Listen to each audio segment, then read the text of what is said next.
오늘은 예수님이 말씀하시는 예수님 7번째 시간이자 부활의 아침에 나는 부활이요 생명이다 말씀하시는 하나님의 말씀을 함께 나누기를 원합니다.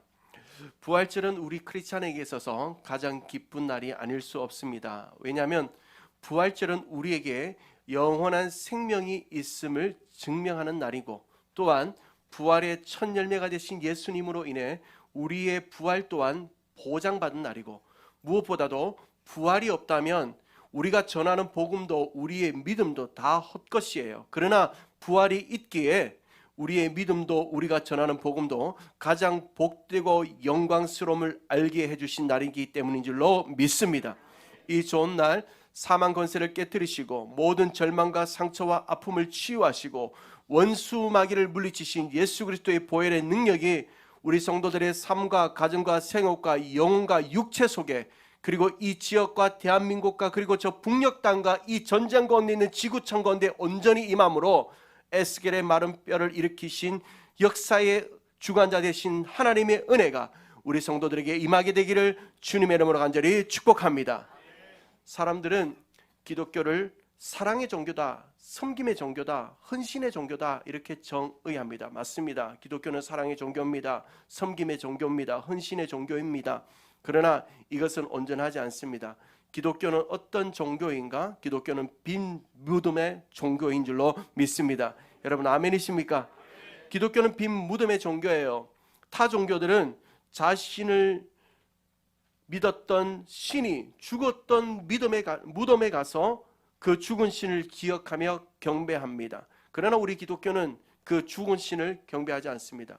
우리가 믿는 예수 그리스도 그 하나님은 지금도 살아계셔서 오늘 우리와 함께하고 계시고 이 예배 시간 가운데 함께하고 계시고 우리의 모든 삶의 자리마다 동행하고 계심을 믿기에 우리는 이 기독교를 진리의 종교다라고 믿습니다.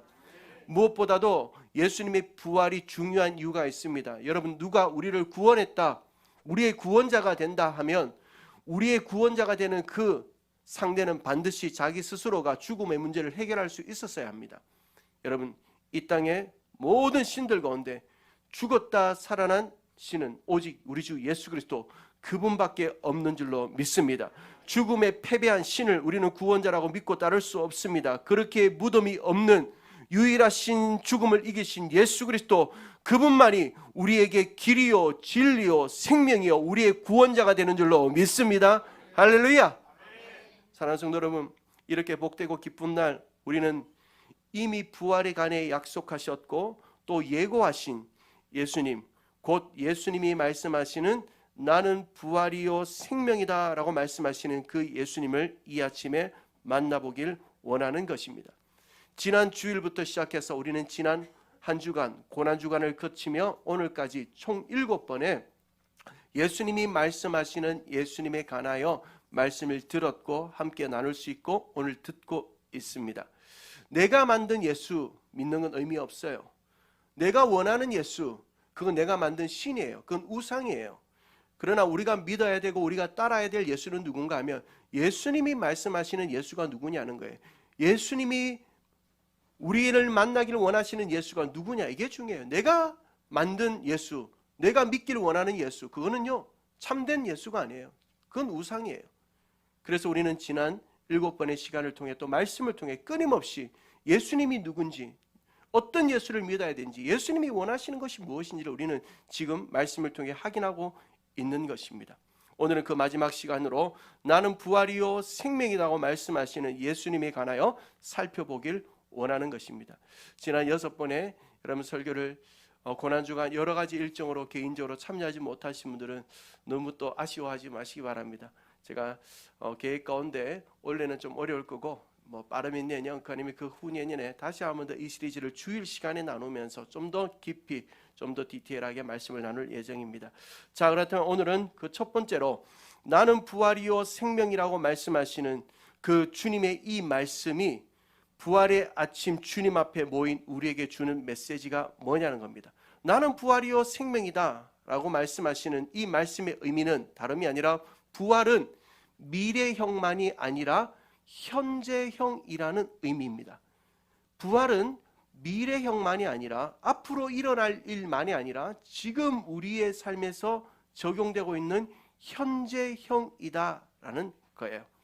자, 오늘 우리는 이 부활의 현장, 죽었던 나사로가 살아나는 이 현재형의 현장을 말씀을 통해 들여다보길 원하는 거예요. 오늘 이 본문의 사건은 베단이라는 도시에서 일어납니다. 예루살렘 남동쪽 2-3km 떨어진 감람산 옆에 위치한 베다니, 그 베다니에는 예수님이 공생의 기간 동안 늘 가까이 지내던 좋은 믿음의 동역자들이 있었습니다. 그들의 이름은 마르다, 마리아 두 자매와 그들의 오빠인 나사로입니다. 그 나사로와 마르다, 마리아는 예수님과 참 가까운 사이였습니다.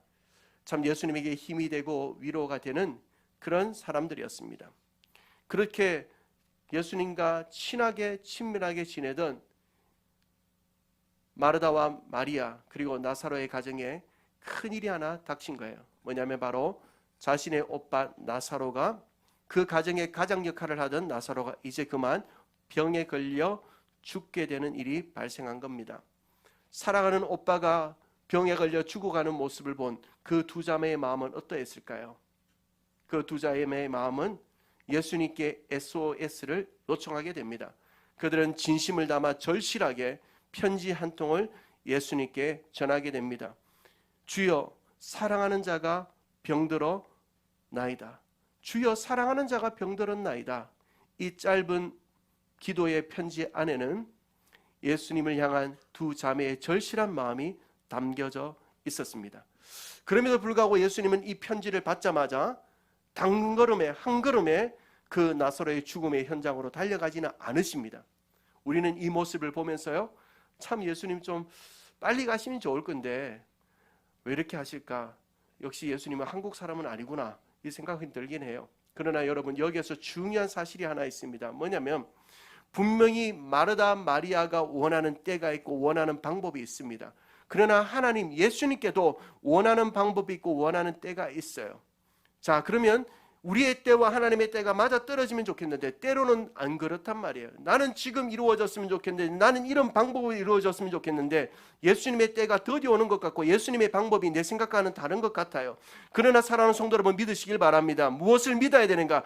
예수님의 방법, 예수님의 때가 우리에게 가장 최선이라는 사실을 믿을 수 있게 되기를 주님의 이름으로 축원합니다. 그렇게 오늘도 우리가 믿음과 기도로 주님 앞에 헌신하며 나아가는데 내 삶에 일어난 문제가 해결되지 않고 내 삶에 일어난 일들이 계속적으로 나를 괴롭힌다. 왜 나의 때에 나의 방법으로 이 일이 해결되지 않는가? 낙심하지 마세요. 왜냐하면 하나님의 때와 하나님의 방법은 여러분에게 반드시 가장 최선이 되어 임하게 될 줄로 믿습니다. 이러한 일들 가운데 오늘 본문 17절이 이어지는 겁니다. 17절을 같이 한 번 더 읽어봅시다. 시작.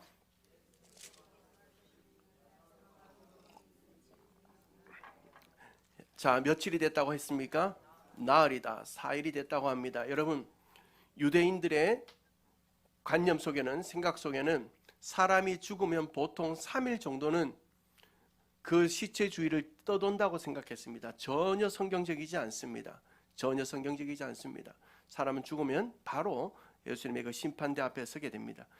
그 영이 떠돈다고 생각했습니다. 그리고 사흘째 되면 그 영이 완전히 그 육신을 떠나게 되기 때문에 이 사흘이 됐다는 의미는 이제 모든 것이 끝났다는 거예요. 절망이라는 거예요. 여러분, 그러나 여기서 보십시오. 가장 깊은 절망, 모든 것이 끝났다고 생각되는 이 시간이 누가 와요? 예수님이 오는 거예요. 그렇습니다. 우리의 인생의 절망의 자리에도 예수님이 오시면 희망이 시작되는 줄로 믿으시길 주님의 이름으로 축원합니다. 모든 방법이 사라졌다 할지라도 예수님이 오시면 새로운 역사가 시작되는 줄로 믿습니다. 그 주님이 여러분의 삶에도 찾아가시는 은혜가 있게 되기를 주님의 이름으로 축원합니다. 그렇게 나흘 만에 찾아온 예수님을 맞이한 사람은 바로 나사로의 두 자매였던 마르다, 그 가운데 한 사람 마르다가 예수님을 맞이하고 좀 마음이 상했는지 21절의 대화로 예수님에게 이렇게 말합니다. 21절에 보면 예수님, 왜 도대체 지금 오십니까? 조금 일찍 오셨더라면 우리 오빠 나사로가 죽지 않았을 건데 왜 이렇게 오세요? 우리는 이걸 보고 삐졌다라고 합니다. 약간 삐지신 것 같아요. 예, 살짝 삐졌어요. 그러자 예수님께서 23절에 아주 중요한 대답을 하나 하십니다. 23절 같이 한번 읽어볼까요? 시작. 예수께서 이르시되 내 오라비가 다시 살아나리라. 여러분, 나사로가 살아난 것을 믿으십니까? 믿으십니까? 그러면 여러분의 삶에도 다시 살아나는 은혜를 주실 줄로 믿습니까? 우리 성도들의 무너진 삶을 다시 살리시고, 우리 성도들의 자녀들을 다시 살리시고, 우리 성도들의 경제적인 어려움을 다시 살리시고, 우리 성도들의 건강을 다시 살리시고, 한국교회와 은혜인교회와 다음 세대가 다시 살아나고, 이 지구촌이 다시 살아날 줄로 믿습니다. 왜요? 예수님이 오시기 때문이에요. 예수님이 오시면 이런 역사가 일어나는 거예요. 자, 예수님께서 다시 살아나리라 마르다에게 얘기합니다. 그런데 이때 마르다의 반응을 보세요. 24절에 보면 이렇게 얘기해요. 마르다가 이르되 마지막 날, 언제요? 마지막 날에 우리 오빠가 다시 살아날 줄을 내가 안다, 믿고 있다라는 말이에요. 자, 이것은 당시 사람들의 고정관념 속에 일반적인 유대인들의 생각입니다. 유대인들은 이렇게 생각했습니다. 마르다도 동일하게 종말날에, 그러니까 예수님이 다시 오시는 그날에 사람이 다시 살아난다라는 부활에 대한 인식, 신앙을 가지고 있었습니다. 이것을 우리는 종말적 부활의 신앙이다라고 부르는 거예요. 종말적 부활의 신앙을 가지고 예수님께서 너 오빠, 지금 죽은 나사로, 지금 죽어있는 그 나사로가 다시 살아날 거야 하자, 그래요 예수님, 종말의 날에, 부활의 날에 우리 오빠 다시 살아날 거예요, 먼 미래에 다시 살아날 거예요 라고 얘기하는 거예요. 그러자 예수님께서 뭐라고 말씀합니까? 아니다, 나는 부활이요 생명이다 라고 그 말씀을 이어가시는 거예요. 자, 그렇다면 우리는 여기에서 아주 중요한 부분에 이제 도달한 거예요. 나는 부활이요 생명이라고 말씀하시는 이 예수님의 말씀이 마르다에게는 어떤 의미로 전달되고 있는가 하는 거예요.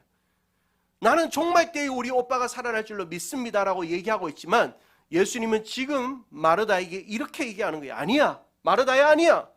지금 오늘 이 자리, 지금 오늘 이 자리, 부활과 생명의 역사가 일어난다. 나의 부활은 종말적인 부활만이 아니라 오늘 우리가 있는 이 자리에서 경험하고 누릴 수 있는 현재형이다 라고 말씀하는 거예요. 사랑하는 성도 여러분, 우리는 어떻습니까? 우리는 어떻습니까? 여러분에게 부활은 언제 일어납니까? 하면 여러분 어떻게 대답하시겠습니까? 부활은 주님 오시는 날, 그날 주어지는 것 아닙니까? 그렇습니다. 우리는 주님 오시는 날 부활의 완성을 이루게 될 줄로 믿습니다.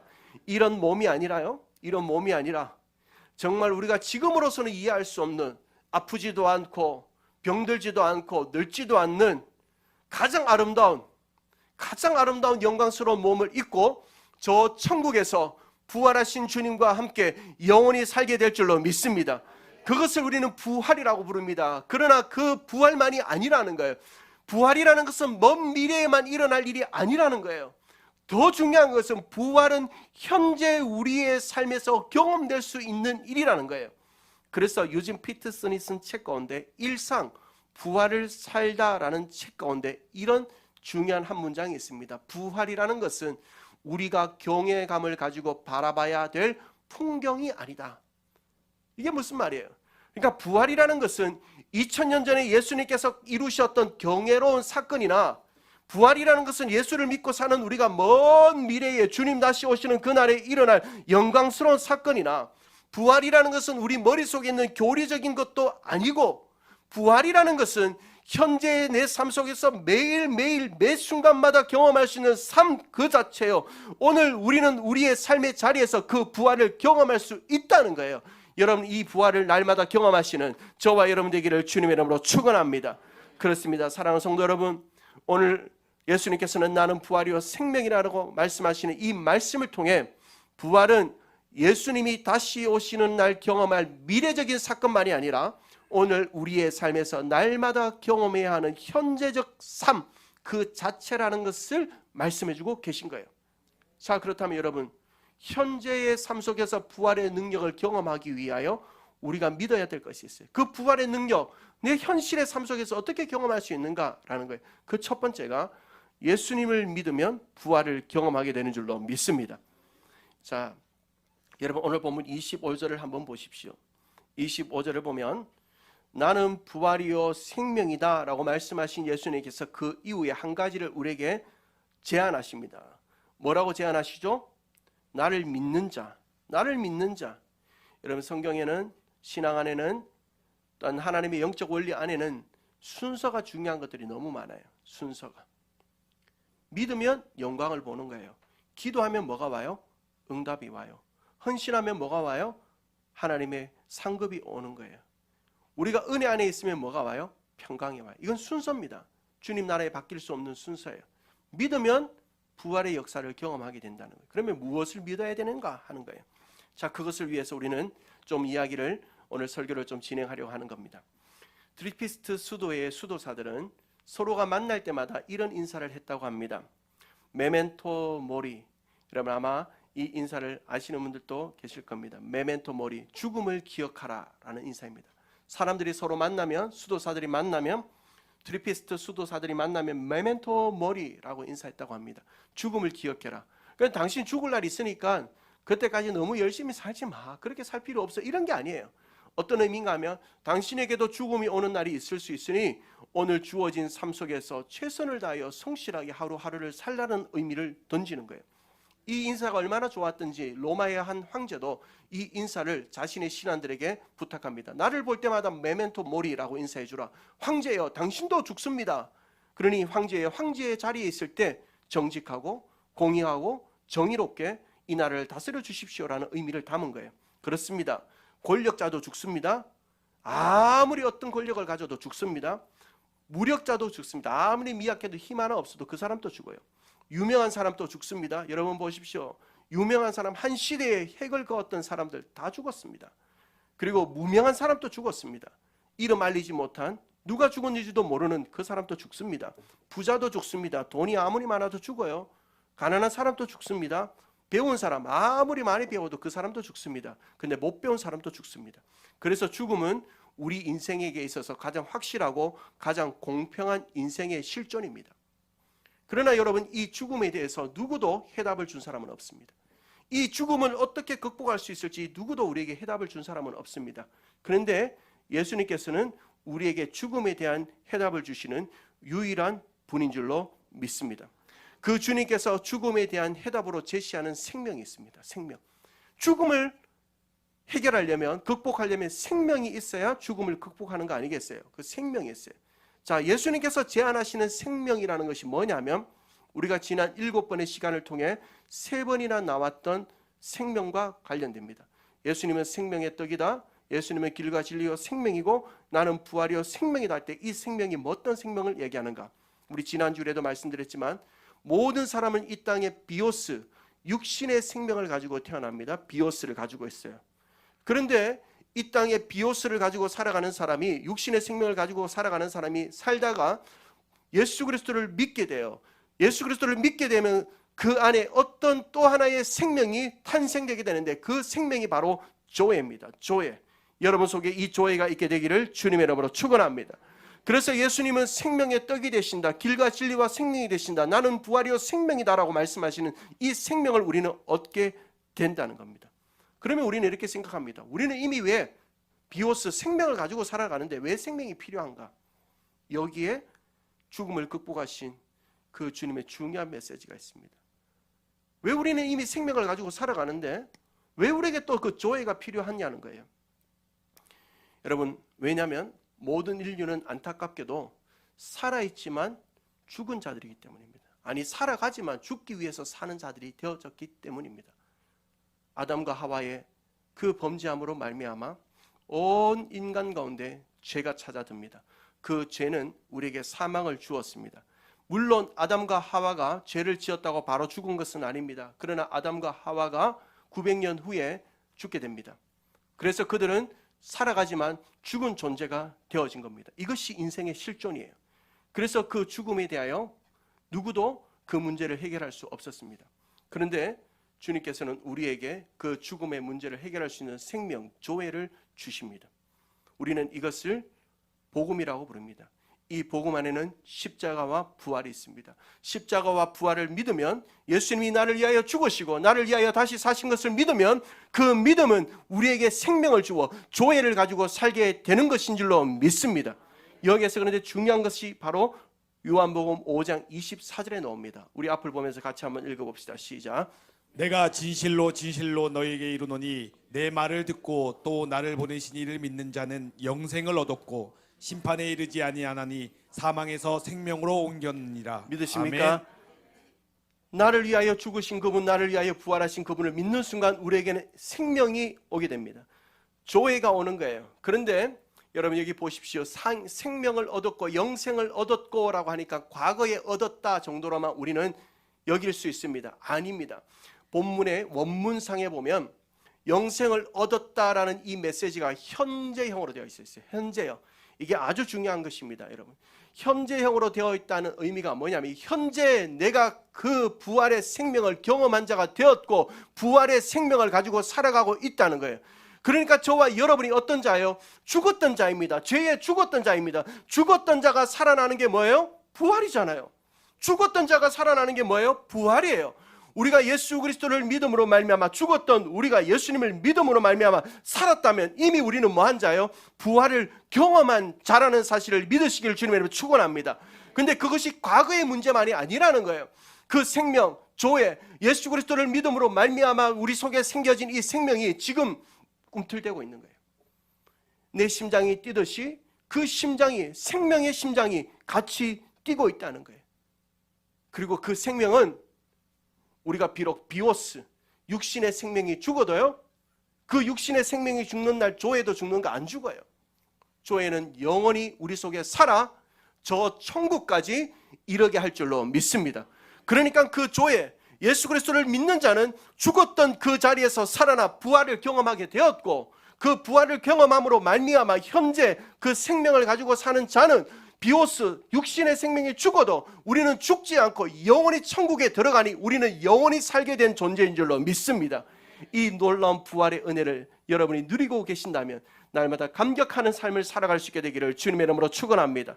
뿐만 아니라 이 놀라운 부활의 역사는 미래에 일어나는 것이 아니라 오늘도 예수 그리스도를 믿는 자에게는 이 놀라운 역사가 오늘도 현재 우리에게 일어날 수 있을 줄로 믿습니다. 그래서 우리가 예수를 믿으면 현재적인 부활을 경험하는 거예요. 또 한 가지 우리가 현재적인 부활을 경험하려면 예수님의 사랑을 믿어야 됩니다. 예수님의 사랑을 믿으면 부활을 경험합니다. 자, 오늘 본문에 죽었던 나사로를 살리시는 예수님의 이 부활 사건을 다루는 요한복음 11장에는 나사로를 살리신 예수님의 마음의 중심에 무엇이 있었는지를 보여주는 중요한 성경 몇 구절이 있습니다. 그 가운데 첫 번째로 요한복음 11장 35절 36절을 같이 한번 읽어볼까요? 시작. 예수께서 눈물을 흘리시더라. 이에 유대인들이 말하되 보라 그를 얼마나 사랑하셨는가 하며 예수님께서 죽은 나사로의 무덤 앞에 가셨습니다. 그리고 나서 우셨어요. 이 눈물은 나지막히 우는 가장 깊은 눈물이었습니다. 예수님이 우셨어요. 그런데 그 울었던 눈물을 보았던 옆에 있던 사람들이 그 눈물의 의미를 이렇게 얘기해요. 예수님께서 그를 사랑하셨기 때문에 우신다. 그러니까 무덤 앞에서 나사로를 살리기 전 예수님의 눈물 안에 뭐가 있었다는 거예요? 사랑이 있었다는 거예요. 뿐만 아니라 요한복음 11장 11절을 보면 이 말씀을 하신 후에 또 이랬을 때 우리 나사로? 우리 친구. 여러분 예수님이 나사로를 친구로 불러주신대요. 오늘부터 내 친구야. 너 내 친구야. 친구를 삼을 때는 친구를 향한 뭐가 있는 거예요? 사랑이 있는 거예요. 우리가 이것을 요한복음 11장 3절에서 명확하게 확인하게 됩니다. 요한복음 11장 3절에 보면 의의 그 누이들이 예수께 사람을 보내어 이르되 주여 보시옵소서 사랑하시는 자 누구예요? 예수님께서 사랑하시는 나사로가 병들었나이다 라고 말씀합니다. 곧 이 편지와 예수님의 행동과 예수님의 고백 속에 나사로를 살린 예수님의 마음 중심에 뭐가 있었는지를 우리는 확인하는가 하면 바로 나사로를 사랑하는 마음이 있었다는 겁니다. 곧 나사로를 향한 그 주님의 사랑은 현재 그 자리에서 나사로를 살리시는 부활의 역사를 이루는 통로가 되었다는 거예요. 그렇다면 여러분 정말 중요한 부분이에요. 오늘 죽어 있는 이 나사로, 예수님의 사랑의 대상이 된 나사로, 나의 친구라고 불러주시는 그 나사로가 오늘 이 자리에 있는 저와 여러분이라는 사실을 여러분 믿고 계십니까? 요한복음 15장 13절에서 14절에 보면 사람이 친구를 위하여 자기 목숨을 버리면 이보다 더 큰 사랑이 없나니 너희는 내가 명한 대로 하면 곧 나의 뭐다? 친구다. 우리 옆에 있는 분들에게 한번 이렇게 한번 인사해 볼까요? 당신은 예수님의 친구입니다. 예. 친구 나사로가 죽자 울던 주님, 그 친구를 살리기 위해 가시던 주님, 그리고 그 무덤 앞에서 자신의 친구가 죽은 것을 보시고 죽음의 자리에 있던 나사로를 다시 살려주신 주님은 오늘 저와 여러분을 친구라고 불러주십니다. 왜요? 저와 여러분을 사랑하시기 때문인 줄로 믿습니다. 우리를 사랑하시는 주님은 우리가 죄악 가운데 죽어 있는 것을 보고만 계실 수 없었습니다. 그래서 그는 가장 비천한 말구유에 오셔서 가장 비참한 죽음을 당하셨지만 가장 비범한 부활의 역사를 이루셨습니다. 그리고 그분은 부활의 현장에서 죽음의 권세를 깨뜨리시고 살아나셔서 지금 우리 속에, 우리 삶 가운데, 우리의 인생 가운데, 우리의 가정 가운데 함께 계십니다. 우리의 친구가 되신 그분은 우리가 당하는 고난, 위험, 두려움, 문제, 절망, 고독, 염려, 질병, 가난과 같은 이 모든 죽음의 자리에서 우리를 다시 일으켜 세우시는 분인 줄로 믿습니다. 왜냐하면 저와 여러분을 사랑하시기 때문입니다. 저와 여러분을 사랑하시기 때문입니다. 이 사실을 믿으시기를 주님의 축원합니다. 저와 여러분을 사랑하시는 그 분을 믿고 그분 앞에 우리도 소망의 편지를 하나 올려보면 어떻겠어요? 자신이 오빠가 죽어가는 것을 본 마르다와 마리아는 이렇게 편지했어요. 주여 보십시오. 사랑하시는 자가 병들었네. 사랑하시는 자. 이건 정말 중요한 부분이에요. 제가 이번에 큐티를 하면서 다시 요한복음을 묵상하면서 발견한 중요한 부분인데 내가 사랑하는 주님이라고 하지 않아요. 그러니까 마르다와 마리아도 나사로도 주님 사랑했을 거예요. 주님을 위해 헌신했을 거예요. 희생했을 거예요. 그런데요, 그거는 주님의 사랑, 나를 향한, 자신들을 향한 주님의 사랑, 주님의 희생, 주님의 헌신에 비하면 태양 앞에 촛불 하나도 되지 않는다는 거예요. 우리는 종종 기도할 때 이렇게 기도하잖아요. 주님, 내가 주님 얼마나 사랑하는지 아시죠? 주를 위하여 얼마나 헌신했는지 아시죠? 주님 얼마나 희생했는지 알죠? 그러니까 주님, 내가 기도 응답 안 들어주면 나 예수 안 믿을 거예요? 협박도 하잖아요. 근데 예수님 앞에 우리가 나아가서 기도할 때는 우리의 사랑의 근거가 있는 것이 아니라 주님의 사랑의 응답의 근거가 있는 줄로 믿습니다. 주님이 사랑하시는 자, 비록 내가 연약하고 부족하고 주님 앞에 드린 것이 너무 적고 헌신도 부족하고 희생도 부족하고 주님 사랑하는 마음도 좀 부족하지만 그래도 주님 사랑하시는 자가 병들었나이다. 사랑하시는 자가 병들었나이다. 여러분, 이 갈로안의 편지를 여러분 한번 완성해 보실래요? 당신이 사랑하는 내가 오늘, 당신이 사랑하는 내가 오늘 어떻게 되었나이다.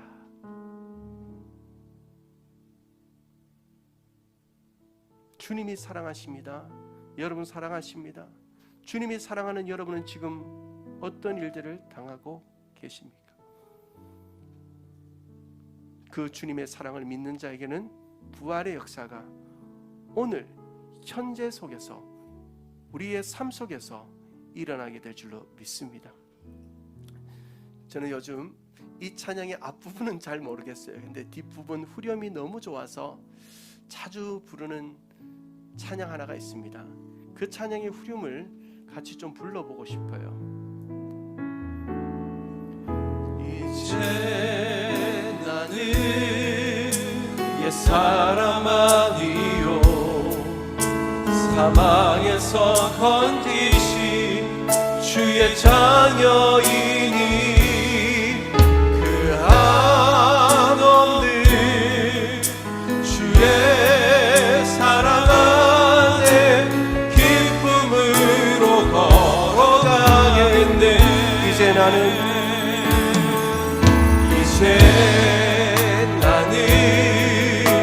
옛사람 아니요 사망에서 건지신 주의 자녀이니 그 한없는 주님의 사랑 안에 주의 사랑 우리는 기쁨으로 살아가게 될 것입니다. 으로 살아가겠네. 아멘이세요? 여러분, 부활의 주님, 나를 사랑하시는 주님, 그 주님 앞에 여러분의 인생의 소망의 편지를 띄워보십시오. 내 사랑에 의거하여, 내 헌신에 의거하여, 내 희생에 근거하여 아니라 하나님이 나를 사랑하신다는 그 사실을 믿고 그 소망의 편지를 띄운다면 나를 사랑하시는 그 주님의 부활의 역사가 현 시대 속에서, 내 삶 속에서, 현재 속에서 경험될 줄로 믿습니다. 자, 여러분, 그렇다면 우리가 이 부활의 주님, 그 주님을 믿고 그 사랑을 믿고 그 부활을 경험하며 사는 우리가 되었다면, 그렇다면 우리는 어떤 삶을 살아야 할까? 이것이 예수님이 말하시는 예수님 7번째 마지막 질문입니다. 어떻게 살아야 될까요? 저는 짧은 이야기 하나로 이 질문에 대한 해답을 좀 나누고 싶습니다. 미국의 맥스 루케이도라는 설교가가 쓴 글 가운데 아주 감동적인 부활절 선물 이야기가 하나 있어서 좀 나누고 싶습니다. 호주에서 이렇게 부활절 되면 해피 이스터 많이 하거든요. 해피 뉴 이어 하잖아요. 저는 해피 이스터 하는데 우리 해피 이스터에 있었던 2주 전에 부활의 축제가 열어지고 예배가 드려진 2주 전에 있었던 한 사건이에요. 교회를 다니던 루즈벨트라는 한 여자 집사님에게 편지 한 통이 도착합니다. 그 편지는 그 마을의 입주자 협의회에서 보낸 공문입니다. 그리고 그 공문에 동의를 바라는 내용이 담겨진 공문이었습니다. 그 공문의 내용은 이러합니다. 그 지역에 사는 테리라는 유대인 여자가 하나 있는데, 김해에도 테리가 있고 미국에도 테리가 있는가 봐요.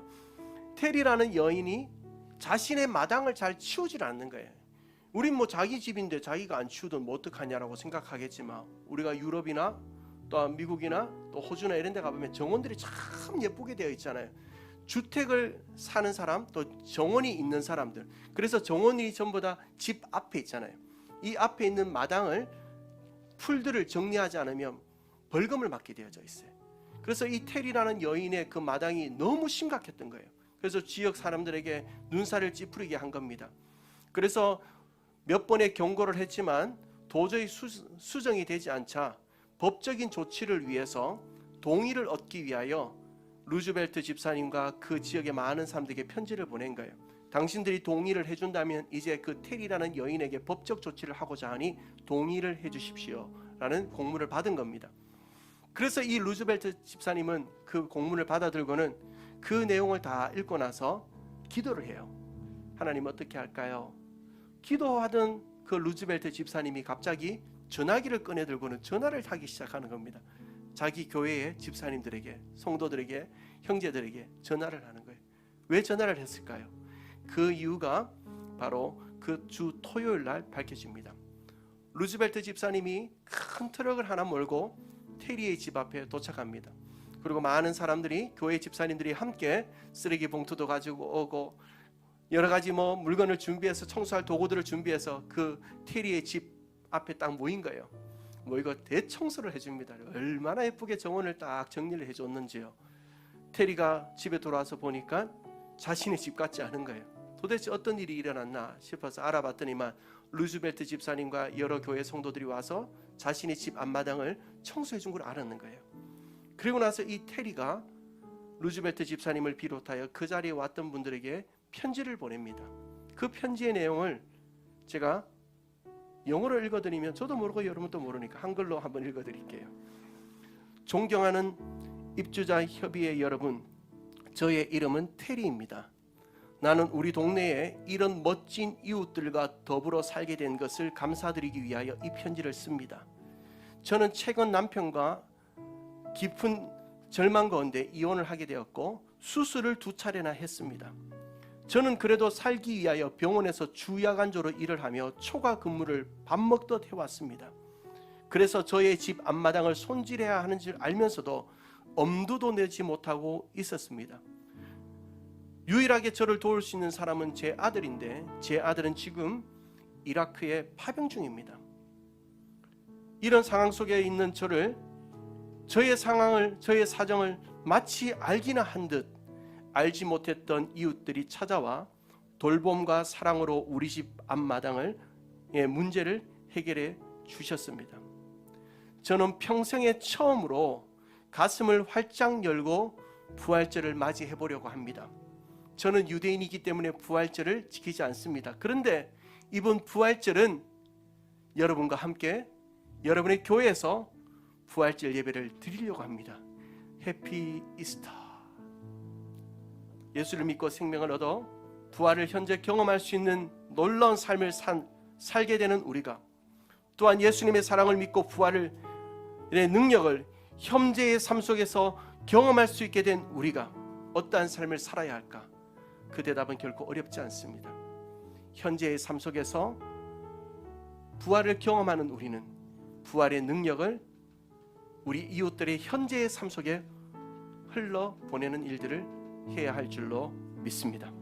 오늘도 삶에 짓누리고 고통에 억압되고 질병에 주저앉아 있고 죄악 가운데 죽어 있는 우리의 이웃들에게 오늘 내가 현재의 삶 속에서 부활의 능력을 흘러보내며 사시는 우리 모든 은혜인들 되기를 주님의 이름으로 축원합니다. 예수님 부활하셨습니다. 우리도 부활했습니다. 그리고 우리 이웃들도 함께 부활시킵시다. 할렐루야. 아멘 좀 해봐요. 아멘. 우리 같이 주님께 찬양 하나 드립시다.